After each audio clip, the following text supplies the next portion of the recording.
টানা বৃষ্টি ও পাহাড়ি ঢলে পানি বেড়েছে কর্ণফুলী ও হালদায়। অন্য ভোগে পড়ছেন স্থানীয়রা। আর গো ফোয়াশা আসা যাওয়া গইতে পারে, স্কুল যাইতে পারে, রুগী লেগে অনেককে নিতে পারি, ডাক্তার বাড়ি নিতে পারি। আর এদিকে মানুষ সমস্যা রোগী গেই খনরক মানুষ যে সরকার আইবে আর খাস আমি কিচ্ছু হইতে কিছু না করে আসার খেয়ে মানুষ মরে যায়, পানি পুকুরে টুকুরে সবাই পড়ে যায়। স্কুলে বেশি কষ্ট হয় স্কুলে যেতে আসতে। ছেলে মেয়েরা যাওয়ার সময় এই অনেকে হয়তো বেশি যেতে চেয়েছিল, আমরা ওদেরকে এই বাঁধটা মাইনে পার করে দিয়ে আসছি। 6-7 দিন মানে তো পানির মধ্যে মানে বাইর দিচ্ছে, যেভাবে পানি তারা খানা নভার হইলে করতাম আর একখানা তিন নাভারের গরম মধ্যে হাফতার পানি হালদা দিন দিয়ে গতবার কয়েকদিন আগে একটা জোয়ার বাড়া পানি হয়েছিল, তখন ঘন্টার টাইম, ওই সময় মনে করো জোয়ার পানি এসেছে, তখন ছুটি দিয়ে দিতে হয় বাচ্চাদেরকে। গার্ডিয়ানরা সবাই ফোনের উপর ফোন করতেছে। আমাদের এখানে যদি বেরিবানের কোনো ধরনের কোনো কিছু না করলে বাচ্চাদের জন্য অনেক সমস্যা হয়ে যাবে। সবাই কষ্টে আছে এখানে, এক কথায় বলতে গেলে হালদার পানিও বাড়তেছে, কাপ্তাইয়ের বানও ছাড়ছে, তো তার মধ্যে আমাদের এখানে গ্রামটা পুরো ডুবা। সরকারের কাছে একটা জোর দাবি জানাচ্ছি, এটা আমাদের হালদায় বেরিবাদ হয়। বান্ডেল থাকলে প্রতি সেনমানিতে টাকা বাঁচবে। বিকাশ সেনমানি বান্ডেল কিনে জিতুন প্রতি লেনদেনে। স্থানীয়দের অভিযোগ, হালদা নদীর হাটহাজারী অংশে বেড়িবাঁধ থাকলেও রাউজান অংশে বাঁধ না থাকায় জোয়ারের পানিতে এবং বৃষ্টিতে নোয়াপাড়া ইউনিয়নের প্রায় 15 থেকে 20টি গ্রাম পানিতে প্লাবিত।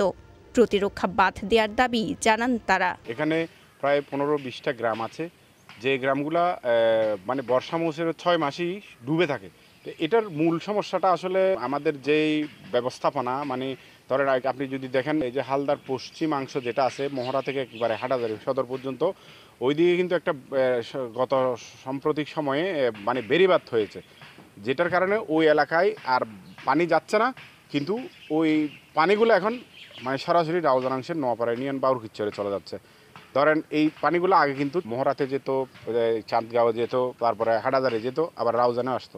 ওই দুই তিনটার দিক এখন মানে পানি ঢুকতে পারে না আর বেড়িবাঁধের কারণে। এই পাশে বেড়িবাঁধ না হওয়ার কারণে এই মানে এলাকাটা নোয়াপাড়া এবং উরকিচ্চর মানে পানিতে ডুবে যায়। আমরা যেটা মনে করি সেটা হচ্ছে এদিকে একটা বেড়িবাঁধ তৈরি দেওয়া গেলে নদীর পানিগুলো যদি মানে শাসন করা যেত, তাহলে আমাদের এই যে এতগুলা গ্রামের হাজার হাজার মানুষকে এই দুর্ভোগে পড়তে হতো না। হালদা নদীর বর্তমান যে অবস্থা, এই অবস্থা চলতে থাকলে আগামী কয়েক বছরের ভিতর রাউজান অংশের নোয়াপাড়া, উরকিচ্চর, বাড়িগোনা, কলিফেরগোনা যে গ্রামগুলো রয়েছে, অসংখ্য গ্রাম বিলীন হয়ে যাওয়ার পথে যদি প্রতিরক্ষা বাঁধ দেওয়া না হয় এবং এই যে এই হাটহাজারী অংশে যে কাজ চলতেছে ফ্লাড ওয়াল এবং এই বেড়িবাঁধের, এইভাবে যদি ওই অংশে আপনার ব্যবস্থা করা হয়, তাহলে এই অঞ্চলের হাজার হাজার পরিবার বন্যা এই যে দুঃখ কষ্ট আছে, এই দুঃখ কষ্ট থেকে বেঁচে যাবে।